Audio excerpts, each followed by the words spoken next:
Cortherm er en evidensbaseret behandling, som er hurtig, sikker og effektiv for mænd med diagnosen godartet forstørret prostata, såkaldt BPH. Cortherm passer til de fleste mænd. Behandlingen tager ca. 10 minutter og udføres ambulant. Patienten kan gå hjem umiddelbart efter behandlingen.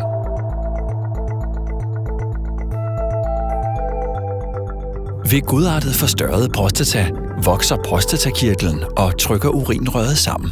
Patienten er ofte nødt til at gå på toilettet både nat og dag. Tømningsbesvær med efterdryp er typiske symptomer.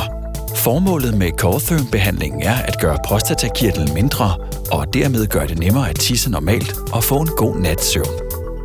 Sådan foregår en varmebehandling med Cortherm. Først lokalbedøves prostatakirtlen. Behandlingen er smertefri. For at sikre en kontrolleret og effektiv behandling måles temperaturen 3 forskellige steder i prostata. Derudover overvåges temperaturen i urinrøret og endetarmen kontinuerligt for at opnå maksimal sikkerhed under behandling. Cortherm-behandlingen tilpasses nøje efter hvert enkelt patient. Varmen fra Cortherm gør, at vævet omkring urinrøret nedbrydes, så der skabes fri passage.